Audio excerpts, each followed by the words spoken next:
Hola, hola, ¿qué tal? ¿Cómo están, amigos de Urus Radio? Los saludo, soy Doris y estamos transmitiendo aquí en vivo en la Ciudad de México. Estamos hoy a 5 de abril de 2021 y pues estamos con el programa de la verdadera historia de México, narrada nada menos que por el profesor Francisco Mendoza, que ya está aquí con nosotros y vamos a saludarlo como siempre, como todos los lunes. Profesor, ¿cómo está? Buenas noches. Licenciada, muy buenas noches. Amigos de Urus Radio, muy buenas noches. Con el gusto de estar aquí como todos los lunes. Sí, pues el día de hoy continuaremos con la serie Historia de los Estados. Bueno, hace calor y bueno, se necesita un poco de líquido. ¿Ustedes escucharon? Y bueno, el día de hoy le toca al estado de Hidalgo, profesor. Y como todos los programas de Urus Radio nos vamos a quedar a deber muchas cosas, porque tiene tanta historia también el estado de Hidalgo. Entonces, pues nos vamos a ir lo más rápido posible, licenciada. Pues muchas gracias, profesor, y vamos a saludar rapidísimo aquí a nuestros amigos que están en el chat, que son los que llegan a tiempo. Luis Castellanos de Nueva Zelanda, y Javier Quirós, Axel Chávez, Edgar Pacheco desde Calgary, Alex Domínguez, Héctor González. Saludos a tus hijos, Alex, para Natalia y Daniel, saludos. Frida Loera, Víctor Charles, Omar Elia Costa, Brian Guerrero, Claudia Gudiño, Marisol Hernández, Sergio Isaac García Matías, Nicté Carrera, Arturo Moreno, Carlos García, y pues bueno, profesor Isaac García Matías, también Fernando González, Rafael Monteverde, desde, ¿qué dice? Saludos a Ana Laura y Benito del Marqués, Querétaro. Bueno, ingeniero Miguel Ángel Madero Solís también, Ever Mejorado y Nancy Torres. Profesor, ahora sí. Licenciada, pues y el estado de Hidalgo, solamente quiero hacer una mención de la semana pasada. Amigos, ustedes saben que este es un programa en vivo por completo y en ocasiones tenemos ciertos lapsos, ya lo he comentado, y la semana pasada, dentro de la rapidez con lo que se están diciendo las cosas, mencioné en lugar de Rosario Ibarra, Rosario Robles. Perdón, señora Rosario Ibarra, yo la conozco en persona, no tengo amistad con ella, pero la conozco, la he saludado, y perdón por la confusión, es Rosario Ibarra, no Rosario Robles. También hay una aclaración, profesor, de Anabel Reyes, que dice que Hidalgo nació en Corralejo, en Pénjamo. Creo que usted en la otra ocasión, bueno, cuando se habló del estado de Guanajuato, dijo que en Navasolo. Que pertenecía al municipio de Abasolo, sí, ¿verdad? Ajá. Bueno, ahí es donde se bautizó, en el municipio de Abasolo, pero sí, él nace en el municipio de Pénjamo. Son de esos pequeños errorcitos que se dan. Exacto, pues es natural, profesor. Es natural. Es natural, somos humanos. Y también de Joaquín Pardavé, con la canción de Pénjamo. A ver, ahí sí, hace poco yo reconocí un error así públicamente sobre el nombre del aeropuerto de la ciudad de Chihuahua. Aquí tengo que reconocer otro error, que yo me fui con esa idea desde hace muchísimos años. Yo particularmente soy admirador del señor Joaquín Pardavé, de veras admirador. Respeto las opiniones de los demás, de quienes piensan del señor Cantinflas o de Tintán como grandes cómicos mexicanos. Para mí, para mi gusto personal, el mejor ha sido Joaquín Pardavé. Les digo, es un gusto personal. Entonces yo siempre había tenido entendido que él había escrito la canción de Pénjamo. Efectivamente la escribió, pero es otra canción de Pénjamo. Y nos hicieron la aclaración. Gracias. Por eso les decimos, nosotros también aprendemos mucho con estos programas. Entonces aprendimos que hay dos canciones de Pénjamo, ¿sí? Y una de ellas es la de Joaquín Pardavé, que no es tan conocida. La estuvimos escuchando, es muy bonita canción, pero sí reconozco ese error. Y bueno, aquí está la explicación. Muy bien, profesor, pues así de rapidísimo, saludos a Alejandra Villanueva y a su mamá Otilia, a Marco Antonio Aspe de Hermosillo, Sonora, y a todos nuestros amigos que nos escuchan también en Hidalgo, a Leonor Castelán, a Alejandro Martínez, que nos manda información, también a Paco del Villar, bueno, que también vive en Pachuquilla Hidalgo, y también nos manda información, y a Fabián Salamanca, que es de Colombia y que le encanta la historia de México. Pues adelante, licenciado. Profesor, por favor. Enviar un saludo rápido que me acaba de llegar de nuestro amigo Luis Figueroa, que tenía mucho que no lo saludaba, del estado de Hidalgo, que ha sido nuestro anfitrión. Cuando hemos ido al estado de Hidalgo nos han tratado excelente por allá. Sí, y a nuestros amigos de Juandó también. De Juandó, Hidalgo, que tenemos grandes amigos ahí en la población de Juandó. Está muy pequeña la población, pegada a Tlahuelilpan, y tenemos grandes amigos ahí en Juandó. Les enviamos un fuerte, muy fuerte abrazo, licenciada.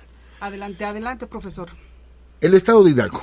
El estado de Hidalgo nace como tal en el año de 1869. Es tomado, el territorio del estado de Hidalgo es tomado del territorio del Estado de México. Tenemos que aclarar que el Estado de México era grandísimo, ¿sí? Enorme el Estado de México, pues abarcaba hasta Acapulco.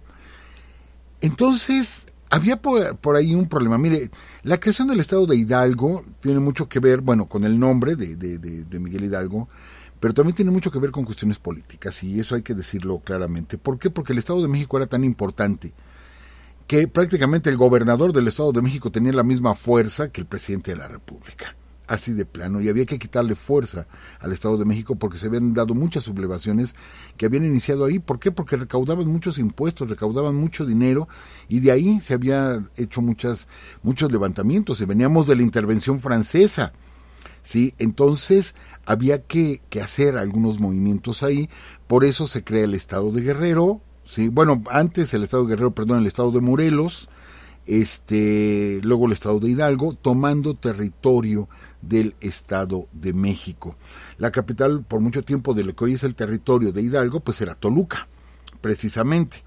Entonces, pues se le fue quitando territorio. Primero Guerrero en 1849, pero posterior en 1869, pues para formar el Estado de Hidalgo.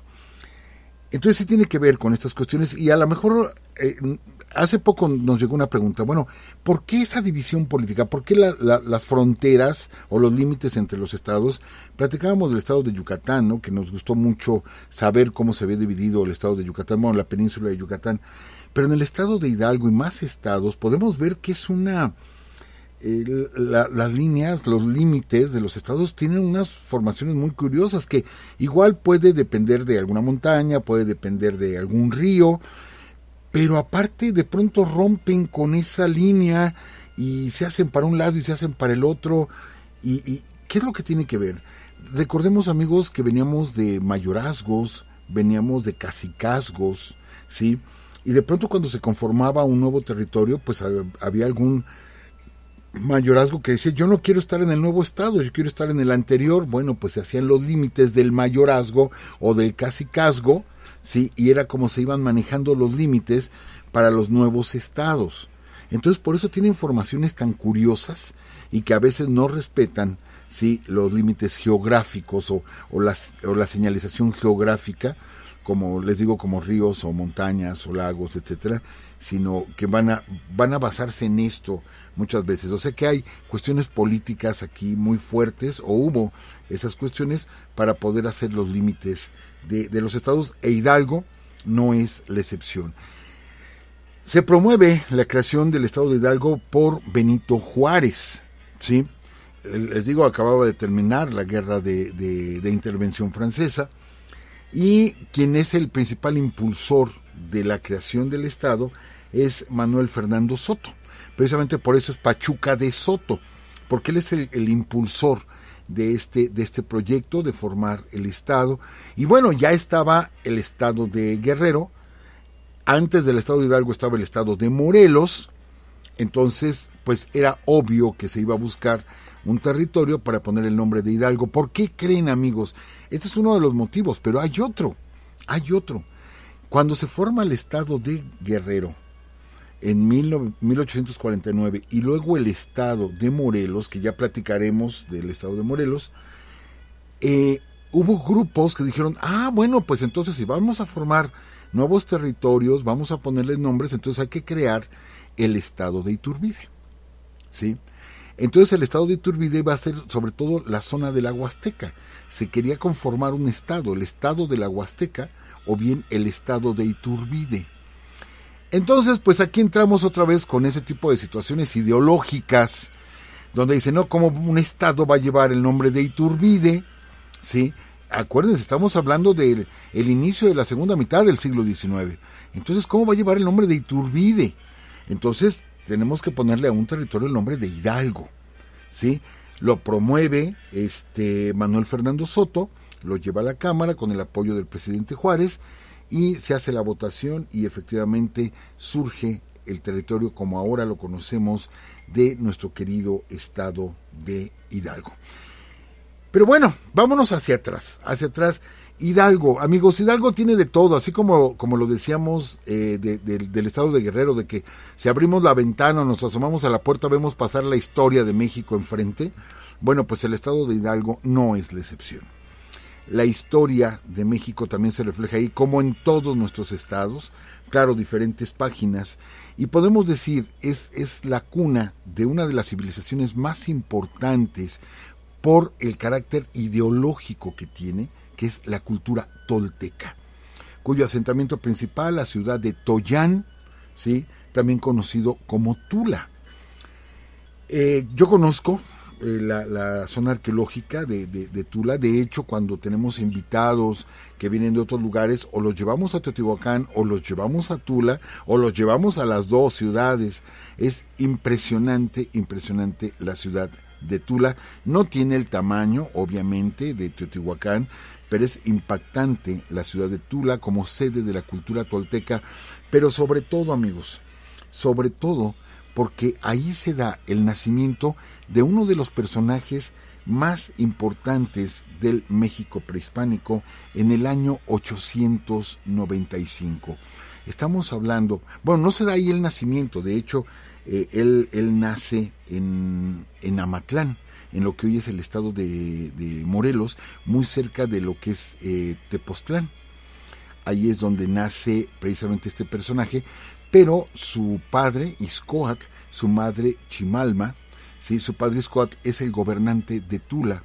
Les digo, su madre Chimalma da a luz en una campaña militar, y estamos hablando nada más y nada menos que de Seacatl, Topiltzin, Quetzalcóatl. Lo hemos dicho en otros programas que hemos transmitido de que hay dos Quetzalcóatl.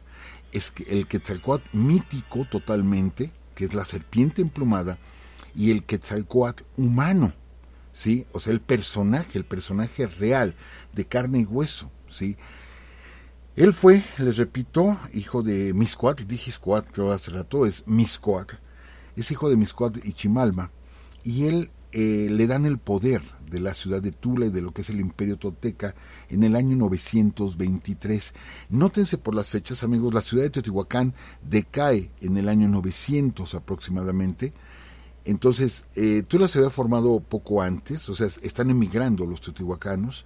Entonces ya esa zona ya está poblada, llega al poder, les digo, heredando a su padre Mixcoatl, llega Quetzalcóatl, o sea, Topiltzin, y él va a hacer un cambio que, bueno, lo hemos visto en otras culturas, cambio importante, donde va a convertir, ¿sí?, como en deidad principal precisamente a Quetzalcóatl, por eso él lleva ese nombre. Va a negarse a los sacrificios humanos que se realizaban.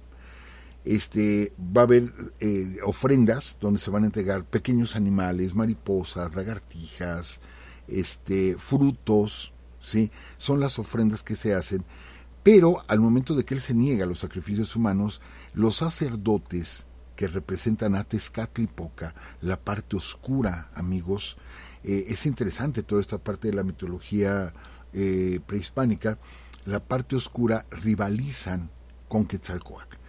Es un hombre al cual se le atribuye mucho conocimiento, el desarrollo de las artes, el desarrollo de las ciencias, le da auge a la ciudad de Tula, y la influencia de Tula se va a ver reflejada en muchísimas más muchísimos más asentamientos en todo lo que es el norte de Mesoamérica. Según cuenta Fray Bernardino de Sahagún, según cuenta él, y que bueno, sus narradores así se lo dijeron, es emborrachado. Le dicen que le van a dar una bebida medicinal, ¿sí? Y resulta que le dan ocli, que viene a ser pulque, y lo emborrachan. Entonces, él comete un gran pecado. Hay diferentes versiones, Durán y Sahagún dicen distinto. Uno dicen que atacó sexualmente a su propia hermana, ¿sí? Y otros hablan solamente de que perdió su celibato.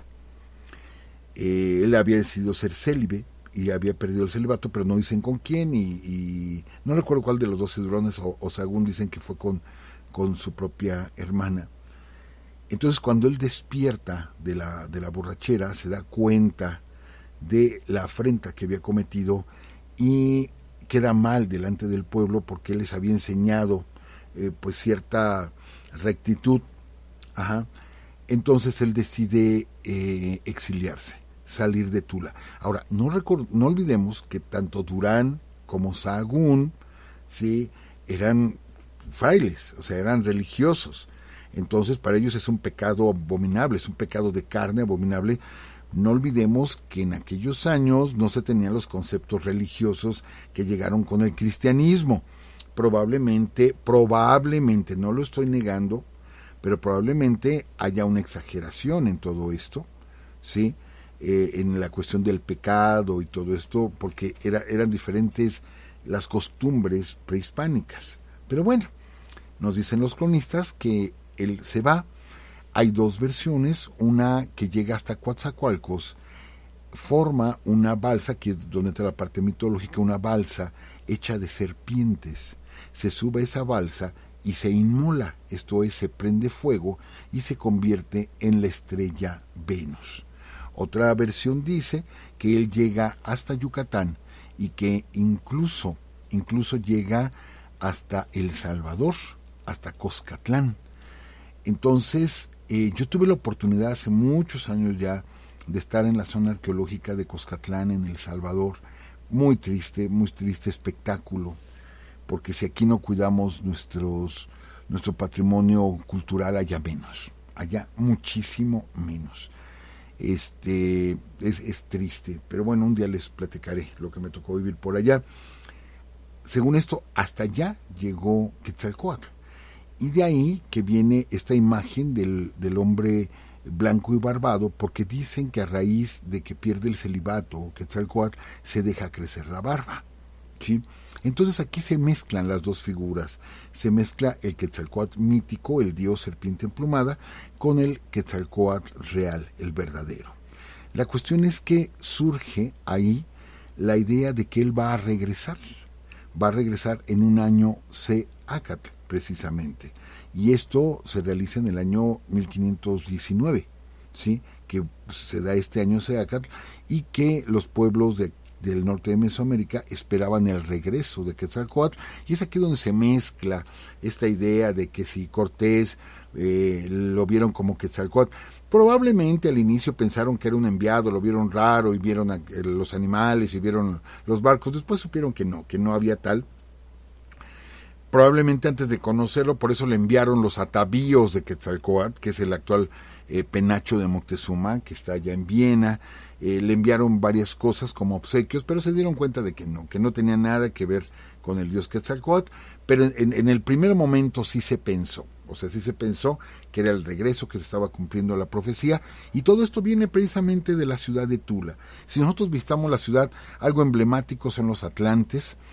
¿Por qué se les pusieron atlantes? Bueno, pues por el desconocimiento de nuestra historia, y como toda nuestra historia tiene que ver con un montón de cosas menos con nosotros mismos, pues decían que eran guerreros de la Atlántida y que por eso pues, eran atlantes. No, nada que ver, eran guerreros, efectivamente, pero eran columnas que sostenían un techado que obviamente, bueno, desapareció y que es representativo de la cultura tolteca.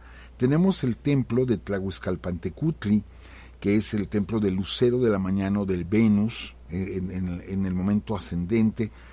Y cuando vamos a Tula, aparte de ver los fuegos de pelota, etcétera, vemos los indicios de cómo la ciudad fue quemada, de cómo la ciudad fue incendiada cuando fue invadida, y los toltecas huyen de la ciudad abandonándola. Pero esa fama de los toltecas de ser gente noble, gente culta, gente preparada, gente artística, gente científica, etcétera, va a trascender, y precisamente cuando los mexicas llegan, ellos se asientan durante 20 años en la ciudad de Tula, en todo ese peregrinar, ¿sí? Están 10 años en Atitalaquia, etcétera, todo ese peregrinar por esa zona. Ellos retoman, ¿sí?, esa idea de los toltecas, y los mexicas se dicen o se inventan a sí mismos como descendientes de los toltecas, para tener como una especie de sangre noble, para que no se les viera únicamente como gente, salvajes o sin cultura. Entonces ellos adoptan la cultura tolteca, y de hecho los primeros seguramente que saquean la ciudad de Tula, como se saqueó la ciudad de Teotihuacán, no con el afán de destruir, sino de adquirir la cultura, pues fueron los mexicas.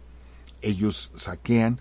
De hecho, Moctezuma I manda traer algunas deidades, manda gente para que traigan deidades de Tula y deidades de Teotihuacán para nutrir los templos aquí en la Ciudad de México. Les digo, se adopta la cultura tolteca, entonces vemos que trasciende muchísimo.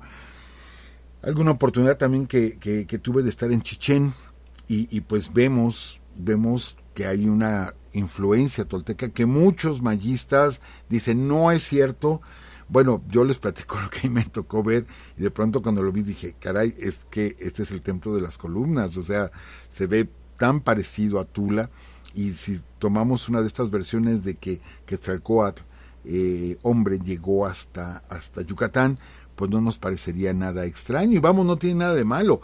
La cultura teotihuacana, los toltecas y los mayas fueron culturas que influenciaron a muchísimas más, como los olmeca, etcétera, influenciaron a otras culturas. Entonces esto no tiene nada de malo. Había un intercambio no solamente comercial, sino cultural enorme. Había mucho movimiento, ¿sí? En todo lo que es el actual territorio mexicano, había muchísimo movimiento. Estábamos llenos de gente, millones de personas, ciudades, asentamientos, etcétera. Había mucho movimiento. Entonces, pues no es de extrañarnos que exista esta influencia. De ahí, amigos, a la caída de Tula, ¿sí? Ya Teotihuacán queda en ruinas, viene el auge de la cultura mexica, pero en ese lapso, en ese ínter, quienes van a sobresalir son los huastecos, que es la parte norte del estado de Hidalgo. Precisamente los huastecos, y que bueno, van a tener una participación importante cuando llega la conquista por Hernán Cortés, que toma la ciudad de Tenochtitlán en agosto de 1521, y que en 1522 se lanza contra la Huasteca. No pensemos que Cortés nada más se quedó aquí encerradito en su casa en Coyoacán, sino que se empezó a mover para continuar la conquista. A veces pensamos que la conquista terminó en 1521 con la caída de México, pero no, la conquista les llevó muchísimo tiempo, y es más, hubo lugares que llegó la independencia y ellos no pudieron conquistar, definitivamente no los pudieron conquistar, y hemos hablado ya, por ejemplo, del pueblo yaqui, de varios pueblos que nunca fueron conquistados por los españoles. Pero bueno, 1522 se lanza Cortés, ¿sí?, hacia la Huasteca, y apoyado por tlaxcaltecas, por algunos mexicas, se lanzan a la conquista. Y en ese tiempo quien gobernaba, por eso me equivoqué hace un momentito, quien gobernaba en la zona de la Huasteca era un guerrero llamado Ixcoatl, digamos que era el Tlatoani de toda esa zona. Lo que hacen los huastecos es meterse a las partes altas, no enfrentar totalmente a Cortés, y esperan. Entonces Cortés, en el año de 1528, ¿sí?, manda a un soldado, Francisco Telles, apodado el Tuerto, es el único dato que tenemos de él. En 1528 lo lanza hacia la Huasteca.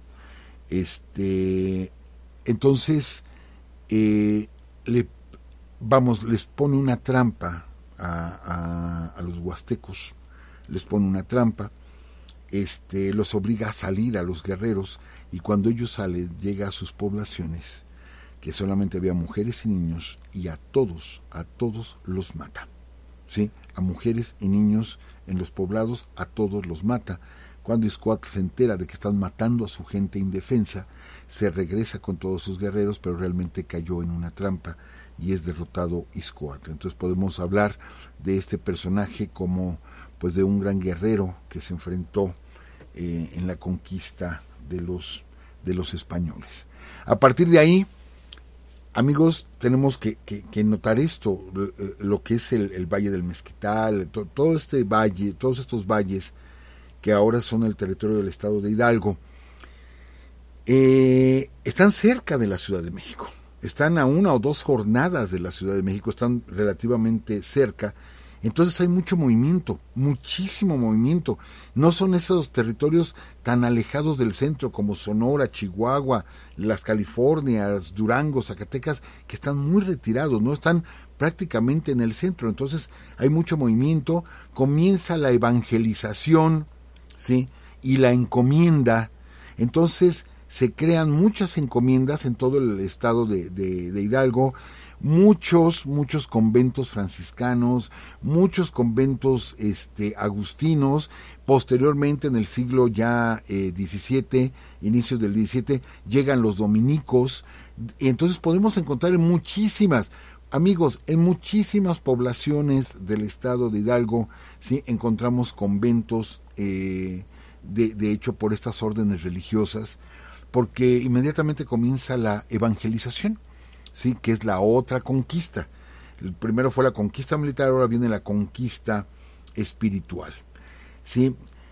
Pero es en el año de 1552, nótense, amigos, estamos hablando de 25 años después de que se conquistan los territorios del actual estado de Hidalgo, que se da el descubrimiento, ¿sí? De vetas de plata en lo que ahora es la zona de Pachuca, de Mineral del Chico, Mineral del Monte. Se dan ricos yacimientos de plata, siempre lo decimos en cada programa. Acuérdense que los novohispanos, los españoles, los castellanos, venían a buscar metales, ¿sí? Era el objetivo, venían a buscar minas. A veces nos cuesta un poquito entender esto, que México era un país minero y sigue siendo un país minero, es muy importante en nuestra economía. Entonces se descubren estas importantes vetas y se comienzan a crear poblados, y llegan los españoles como encomenderos, tienen a muchos naturales, los tienen como trabajadores, donde se abusa de ellos. Cuando hablábamos de Guanajuato platicamos de muchos de estos abusos que se cometían en contra de nuestros naturales. Pero curiosamente, amigos, en el año de 1766 se va a dar en el territorio de la Nueva España, lo que hoy es ahorita, les digo, el estado de Hidalgo, la primera huelga que hay, y no como tal, digamos en la práctica, porque no existía ni la palabra huelga, pero se da la primera huelga, y se da precisamente en estas minas, propiedad de don Pedro Romero de Terreros. Quiero hacer una pequeña excepción. Pedro Romero de Terreros es sobre todo conocido, ¿sí?, por la creación del Nacional Monte de Piedad, y que tanto ha ayudado, es una institución de beneficencia y tanto ha ayudado a la gente en crisis económica, que se le tiene mucho aprecio al Nacional Monte de Piedad. Ahorita existen muchas casas de empeño, se dio esa apertura y hay montonal de casas de empeño, pero durante muchos años los únicos lugares era el Nacional Monte de Piedad. De hecho, había muchos dichos, ¿no? Es que voy por dinero al monte, etcétera, porque ahí se empeñaban los valores, y los vemos en muchas películas de los años 40, 50, lo representativo que era. Entonces, don Pedro Romero de Terreros es un gran benefactor, pero tiene su propia historia. Y bueno, él nace en España, llega aquí a estas tierras con algunos parientes, llega a ser tan importante que fue alcalde de la ciudad de Querétaro. Cuando lo invitan a participar, ahorita se me fue el nombre del de este español que era el encargado o el dueño de las minas de Real del Monte y todo esto, lo invita a participar en un proyecto. ¿Por qué? Porque las minas se habían inundado. Entonces no había posibilidad de sacar el agua. Si la sacaban con cubetitas, nunca iban a acabar, porque aparte seguía metiendo agua. No iban a acabar. Entonces las minas, cuando se inundaban, dejaban de trabajar. Y nada más explotaban las vetas hasta el límite del agua. Y se cambiaban de lugar y habían otro socavón. Y ya que se inundaba, dejaban de trabajar. No había manera de sacar el agua. Entonces, ¿qué fue lo que pasó? Que se les ocurre, al ver la altura de cada una de estas ciudades, resulta que, por ejemplo, Mineral del Monte y Real del Monte son ciudades más altas que, por ejemplo, Pachuca, ¿sí? Están en una cordillera. Entonces, en lugar de estar intentando sacar el agua, que no iban a terminar nunca de sacarla, lo que hicieron fue abrir socavones en las partes bajas de los cerros, o sea, abrir otro túnel que encontrara donde iban los túneles de la mina, y hagan de cuenta que es como destapar un caño, o sea, destapaban y salía todo el agua, y es como pudieron beneficiarse de estas ricas minas. Pero Romero de Terreros, porque murió el dueño original, aquí es donde entra un tanto la leyenda. Yo sí quiero aclarar, amigos, hay muchas leyendas, hay muchos mitos que platican algunos guías de turistas. Igual como por hacer las cosas más espectaculares, etcétera. Es cierto que el dueño de las minas originalmente murió en 1750 de un accidente, pero platican o insinúan que Romero de Terreros lo mató. Yo no lo creo, no busqué algunas referencias, no hay tal. Como también dicen que Romero de Terreros mató a su propia hija, ¿sí? Cuando la encontró besándose con una persona pobre y que la había matado. No encontré ninguna referencia, todas son como pláticas de guías de turistas, insisto, como para hacer más dramática la historia. Yo no encontré ningún dato que lo confirmara, ninguna fuente que confirmara estos dichos de que Romero de Terreros se había convertido en un asesino. No lo encontré, lo comento, porque si ustedes van a esa región les van a platicar esa historia y van a decir ¿por qué no lo platicaron allá en Urus Radio? Bueno, sí lo platicamos, pero insisto, no tiene ninguna base, ningún fundamento esta historia de Romero de Terreros. Lo que sí tiene es que en el año de 1766, y él ya siendo uno de los hombres más ricos del mundo, amigos, del mundo, a partir de la beta la vizcaína, que era riquísima, y que solamente la beta de la vizcaína, amigos, en un año, dio más plata que todas las minas en México, ¿sí?, del siglo XVI. De ese tamaño era la riqueza de esta mina.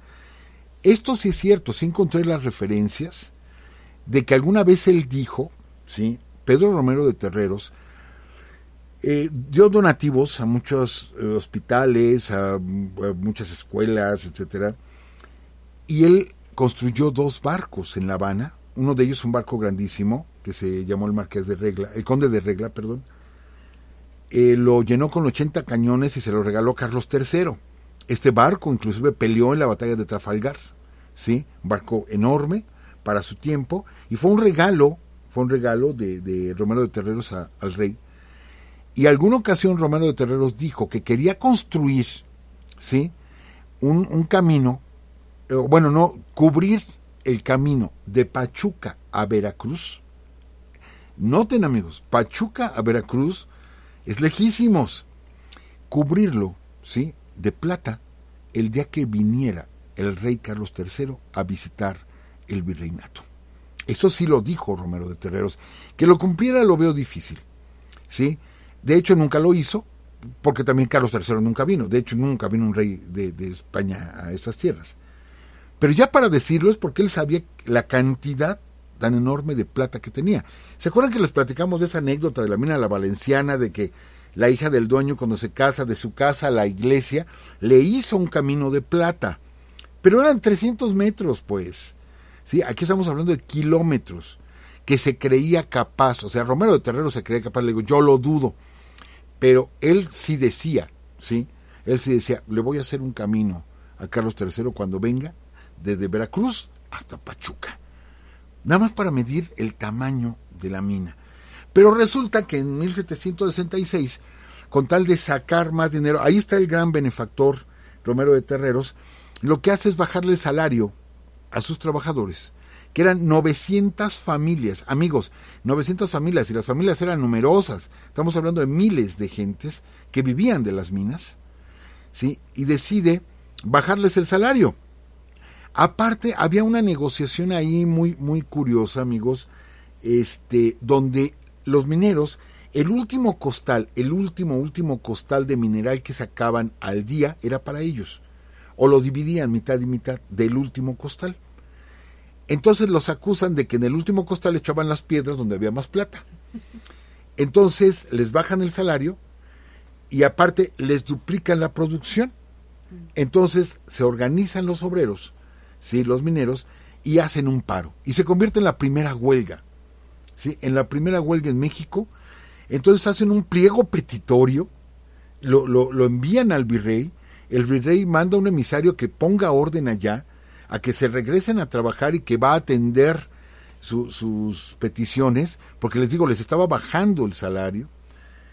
Entonces, Romero de Terreros se niega a aceptar cualquier... Nótese, parece que estamos hablando de una huelga actual, ¿no? Sí. Se niega a aceptar el pliego petitorio, ¿sí?, de los trabajadores, y esto se arma una rebelión.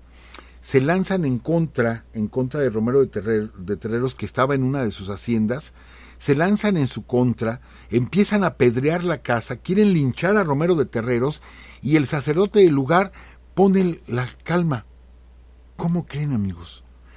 Corre y saca el Santísimo de la iglesia y se para enfrente con el Santísimo, y la gente ahí se calma. El poder de la iglesia, ¿eh? O sea, los calma a todos y hace que Romero de Terreros pueda escapar, ¿sí? Puede escapar, se salva, y como por coraje, Romero de Terreros dice, pues prefiero cerrar la mina que ceder ante los trabajadores. Y tome la que le cierra la mina. Ese gran benefactor, o sea, esto sí tiene sustento histórico, amigos. Lo de que si mató y todo, no hay nada, ¿sí? Pero esto sí tiene sustento histórico, prefirió cerrar las minas antes que ceder ante los trabajadores. O sea que no era tan benefactor. Sí hizo muchas cosas, les repito, y es reconocido, pero tan benefactor, pues no. No era como tal el señor Pedro Romero de Terreros, que después de esas minas serían explotadas, sí, por ingleses, y que vamos a platicar varias cosas de todo esto. Pero bueno, el tema de la independencia. Amigos, el tema de la independencia ya lo hemos tratado en la lucha por la independencia. Hablamos de lo que pasó en el estado de Hidalgo, de que Nicolás Bravo, de que se llevaban la plata de Pachuca para nutrir al ejército de Morelos. Platicamos de muchas cosas. Solo recordar que de los principales próceres de la independencia en el estado de Hidalgo tenemos que hablar de los Villagrán, de Julián Villagrán y de Francisco el Chito Villagrán. Y hay que mencionar algo muy, muy, muy importante. No son muy mencionados, no son muy reconocidos, porque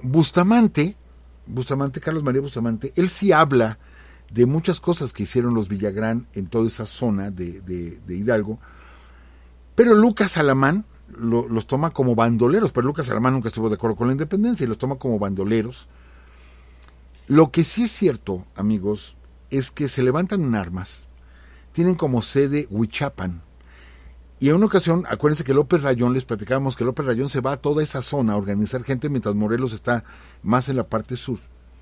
Es precisamente en Huichapan, en el año de 1812, donde se celebra por primera vez, ¿sí?, el inicio de la independencia. Por ahí dicen, donde se dio por primera vez el grito. No, la primera arenga la da Maximiliano años después. Se celebraba con un brindis. Y una fiesta y un brindis era como se celebraba. Y ya en 1800, bueno, siendo presidente Guadalupe Victoria, por decreto, sí, se celebra el 15 de septiembre, no el 16, ya lo hemos aclarado, nada que ver con el cumpleaños de Porfirio Díaz, es un milagrito que le han colgado a Porfirio Díaz, que no necesita, ya tiene muchos milagritos, no necesita otro más, ¿no? Realmente la primera conmemoración la hace López Rayón en Huichapan, precisamente con los Villagrán. Amigos, Francisco El Chito Villagrán cae en poder de los realistas, ¿sí?, en mayo de 1813, y le mandan una carta a su padre, a Julián. Le mandan una carta donde le dicen que se rinda, si no van a matar a su hijo. Y bueno, pues esto lo hemos visto en otros casos en la historia de la independencia en México y en la Reforma. Julián Villagrán dice no, que no se va a rendir. Todo esto ya lo platicamos en la serie de la independencia, que no se iba a rendir. Y efectivamente fusilan a Francisco El Chito Villagrán. Poco después sería hecho prisionero Julián y lo fusilan en junio de 1813. Un hecho que para los insurgentes fue heroico, porque a pesar de que era la vida de su hijo, él decidió seguir en combate por la lucha por la independencia. Obviamente los virreinales dijeron que era un padre desnaturalizado, que cómo se había atrevido, etcétera, etcétera, etcétera. E inclusive Félix María Calleja acusa a Julián Villagrán de que él se quería convertir en emperador de la Huasteca, llamándose Julián I. Obvio, pues para, ¿cómo les puedo decir? Como para enlodar el nombre de Julián Villagrán, para evitar que tuviera más adeptos, porque un sacrificio tan grande como permitir la muerte de su hijo, con tal de no dejar las armas por la lucha por la independencia, pues le iba a ganar muchos adeptos. Entonces había que enlodar el nombre de Julián Villagrán. Entonces por eso lo que inventa precisamente Félix María Calleja, y luego Lucas Alamán diciendo que eran unos bandoleros. En fin, bueno, pues de todo esto hablamos en lo de la lucha por la independencia, pero bueno, son grandes próceres del estado de Hidalgo en nuestra lucha de emancipación. Amigos, se dan batallas durante la intervención francesa, inclusive se dan algunas batallas menores, pero al fin y al cabo batallas durante la intervención norteamericana. Acuérdense que los norteamericanos toman la Ciudad de México y solamente avanzan a Toluca y a Pachuca, nada más. O sea, ellos se quedan aquí en el centro y tienen nuestros puertos y la ciudad de Monterrey, pero el resto del territorio no estuvieron los norteamericanos. Entonces hay algunos enfrentamientos en Pachuca cuando llegan los norteamericanos, e inclusive contra los franceses, ¿sí? Durante la intervención. Pero hay un detalle ahí muy, muy importante, amigos, un detalle muy importante, que es que la ciudad de Tulancingo, el obispo de Tulancingo, se convierte en su secretario de gobierno de Maximiliano. La ciudad de Tulancingo se declara imperialista, y aquí entendemos por qué, aunque Tulancingo era la ciudad más importante de lo que hoy es el estado de Hidalgo, Juárez, no hay ningún decreto, aclaro, no existe ningún documento que diga, se hizo una votación, se consultó, se hizo una encuesta, nada, simplemente se dispuso. La capital es Pachuca. ¿Por qué? Porque Pachuca se había defendido en contra de la intervención y Tulancingo se había adherido al imperio. Entonces, por eso le digo que hubo mucho manejo aquí político, entendible, pero sí hubo mucho manejo político para evitar que los conservadores, se les entregara una capital de estado. Entonces, por eso no se queda Tulancingo, sino se queda la ciudad de Pachuca como capital del estado. Amigos, el auge de la minería. Llegan los ingleses, piden concesiones para poder venir a explotar las minas. Llegan poco antes de la intervención y posteriormente van a estar algún tiempo aquí. Y toda esa zona de Mineral del Monte, de Real del Monte, etcétera, es una importante migración inglesa, ¿sí?, a estas tierras para explotar la plata y los demás minerales que hay ahí. Pero esto cambiaría en toda esa zona, lo que es el centro del estado de Hidalgo, cambiaría mucho la imagen, la cultura incluso, ¿sí?, que surge de la llegada de los ingleses. Llegaron primero con mucha maquinaria para desaguar las minas, para trabajar, llegaron con mucha maquinaria y emigran, pero acuérdense que ellos son anglicanos. Entonces No se les permitía, si alguno de ellos moría, no se les permitía enterrarlos en cementerios católicos. Estamos hablando poco antes de las leyes de reforma. ¿Sí? Todavía el control de los cementerios los tenía el clero. Entonces no se les permite. Entonces ellos crean su propio panteón. Amigos, yo quiero invitarlos, de veras, quiero invitarlos. Si un día van para esa zona, vayan al Panteón Inglés. De veras es impresionante el Panteón Inglés, ahí en Real del Monte. Es espectacular ese panteón. Todas las tumbas son para ingleses. Bueno, vamos a citar algunos datos. En sí, el panteón inglés surge en 1824, ¿sí? Pero bueno, con la llegada de tantos ingleses que vienen a trabajar en las minas, bueno, pues ya se va poblando, ¿sí? Y es 1850 y tantos donde ya, llega esta migración, crece el número de tumbas. ¿Cómo se los digo? Para que no suene mal, se los voy a decir con todo respeto, pero es como para película de terror. De veras, los árboles, las tumbas así antiguas. Híjole, es una escenografía de terror, pero esas que impresiona muy, muy bien. O sea, yo me quedé muy, muy impactado de mi visita al panteón. Ahí encontramos la tumba de un payaso, amigos. La tumba de Ricardo Bell, que era un payaso. Todas las tumbas están orientadas hacia Inglaterra. Todas, excepto una, la de Ricardo Bell, que él dice, yo no quiero terminar en Inglaterra, yo quiero terminar en México, porque él se quedó en México. Aunque la tumba de Ricardo Bell está en Nueva York, ¿sí? Entonces se dice que esa tumba está vacía, pero que él decidió hacer su propia tumba y la hizo en un sentido opuesto al de las demás tumbas. Se nota en el orden del panteón, se nota que una tumba no está igual que todas. No sé si están los restos o no están los restos, pero supuestamente Ricardo Bell muere en Nueva York y ahí está su tumba, pero sí es cierto que él había mandado hacer una tumba ahí en el panteón inglés, y ahí está, sí, es como de los atractivos. Está la tumba de un inglés mexicano, de John Vial, que él, siendo trabajador de las minas aquí en México, decide ir a pelear en la Primera Guerra Mundial. Decide ir a pelear a la Primera Guerra Mundial defendiendo a Inglaterra y muere en la batalla del Somme, allá en Francia. Muere y su cuerpo es traído a México y depositado en el Panteón Inglés. Pero él había nacido en México, es de origen inglés, pero nació en México. Entonces es la única tumba de un soldado mexicano. Sabemos que hubo muchos mexicanos que pelearon en la Primera Guerra Mundial, y no se diga en la Segunda Guerra, pero es la única tumba que existe como tal de un soldado mexicano de la Primera Guerra Mundial, y que precisamente en una de las visitas que ha hecho el príncipe Carlos, ha hecho 5 o 6 visitas a México, en una de ellas, les comento rápido, tuve oportunidad de conocerlo, no nos hablamos, no somos cuates, así de plano, pero me lo topé de frente al príncipe Carlos.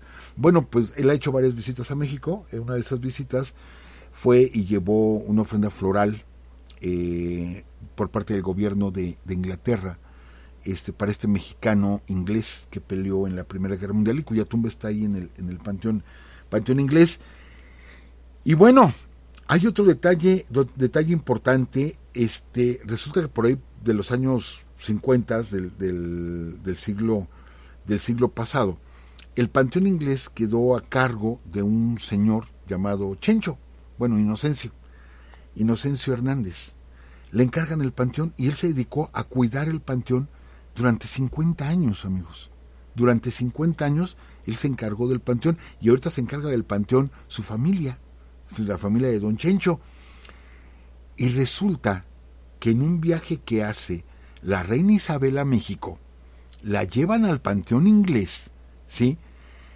Y decide otorgarle a don Chencho la Orden del Imperio Británico.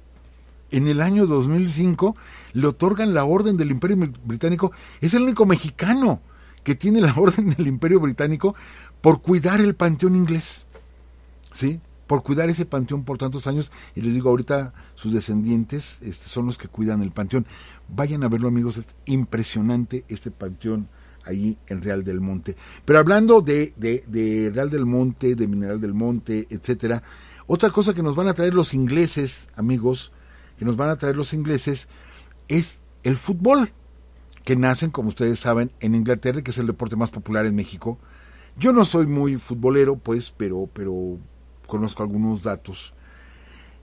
Y tenemos noticias de que el primer partido de fútbol se juega ahí en los patios de las minas, ahí en Real del Monte. Ahí se juega el primer partido de fútbol, ¿sí? En México, por equipos ingleses. Pues eran trabajadores ingleses, llegaron cientos. Arman su equipo de fútbol y tenemos el resultado del primer partido de fútbol en México, que fueron los trabajadores de la mina del Rosario, que le iban ganando 7-4 a los trabajadores de la mina de San Cayetano. Yo no sé con qué reglamento, no sé cuánto era cada tiempo. La cuestión es que, por eso les dije, le iban ganando, porque ¿cómo creen que acabó el partido? Tenía que haber sido en México, era el primer partido en México, pues se agarraron a golpes. Los mineros, ¿sí? Y tuvieron que suspender el partido, pero ¿cómo estaría la trifulca?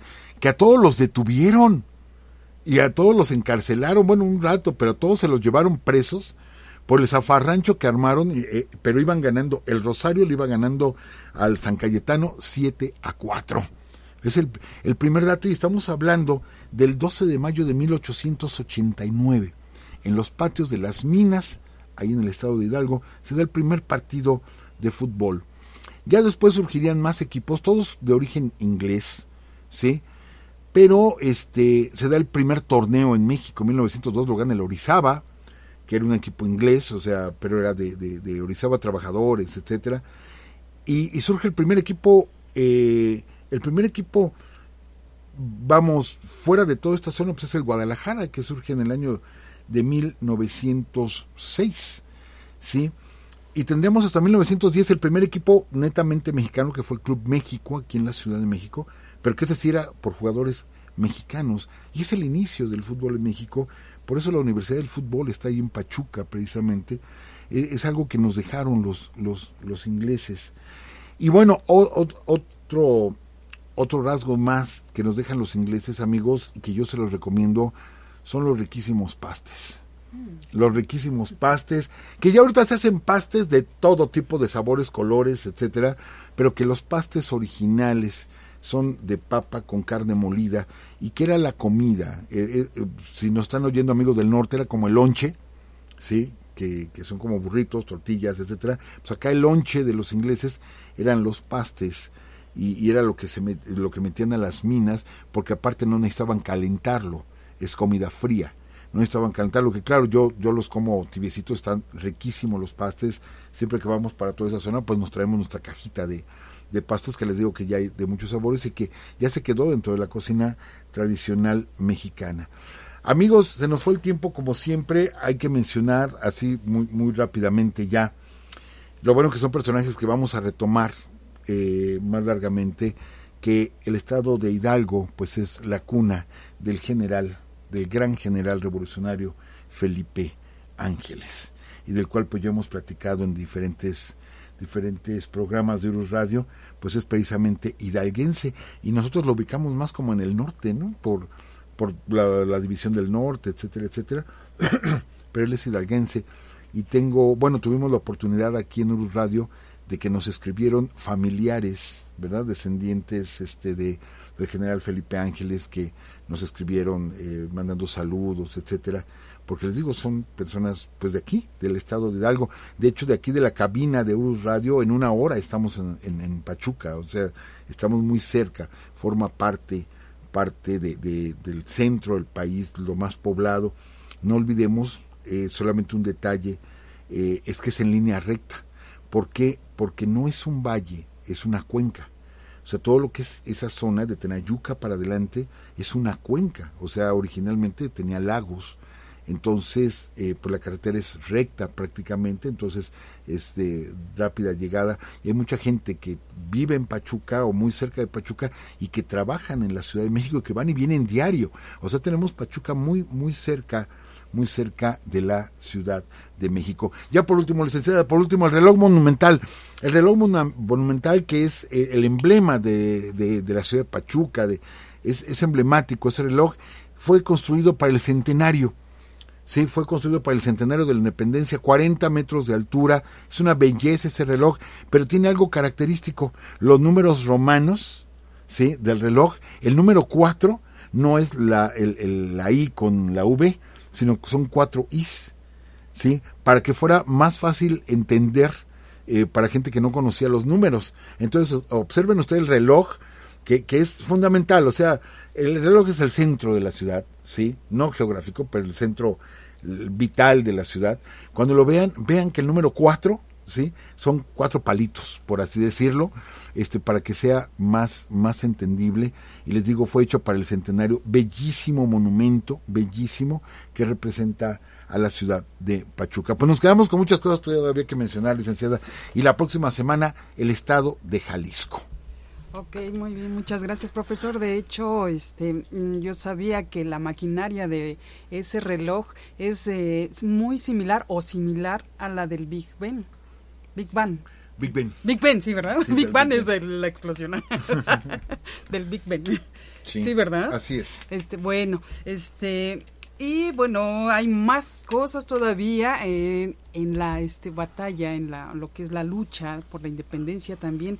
Ahí en Apan, creo, en los llanos de Apan, lucharon las 11,000 vírgenes, profesor, pero bueno, eso lo vamos a anexar en nuestra página web. Hay muchas cosas que todavía que ya no podemos decir en estos momentos. Igual hay varias personas que nos mandan mensajes. Fernando González ahorita dice que, él es de Tulancingo, dice Manuel Fernando Soto, originario de Tulancingo, y es el que presenta la iniciativa para crear el Estado. ¿Okay? Sí, ahorita lo mencionamos. Así es. Y pues bueno, saludamos también a nuestros amigos Karen Otero de Pachuca, Alex Amador también de Pachuca, y saludamos a nuestro amigo Juari Eric González Santos, que cumplió años el día de ayer, el ingeniero Miguel Ángel Madero, que cumple años el 9 de abril, felicidades a los dos, y pues a nuestro amigo Sergio, que dice que su papá nació también en el estado de Hidalgo, a Rogelio Castillo Vázquez, también de Puebla, a su esposa Karen y a su hijo de 2 años, y pues amigos, a todos ustedes que están aquí con nosotros en el chat, nos mandan mensaje preguntándonos el link de WhatsApp. Bueno, el grupo de WhatsApp ya está saturado, les mandamos ahorita el link de Telegram, por favor, aquí se los mandamos, ya está. Y pues bueno, amigos, ¿qué más? Algo más me faltaba por decir.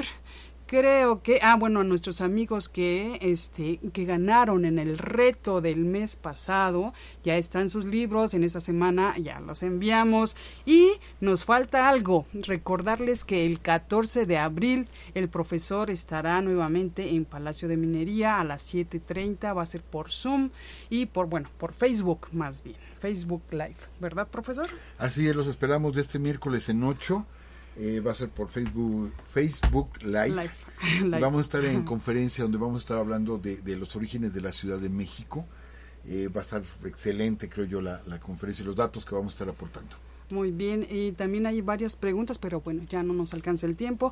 Saludamos así rapidísimo a nuestros amigos Juan Zúñiga y Luisa López, es un gusto tenerlos por acá. Claro que sí, un abrazo para ellos. Bueno, a ver, ¿cuándo nos vemos? Amigos, que estén muy bien, los dejamos. Recuerden que todos los lunes los esperamos aquí en www.spreaker.com/user/Urus Radio. También nos pueden escuchar en Spotify, en YouTube y pues bueno, en nuestra página, en muchas plataformas, también en Amazon. Y pues bueno, amigos, nos vamos ahora, sí, que estén muy bien. Aquí los dejamos con esta canción que fue la que ganó, El Hidalguense.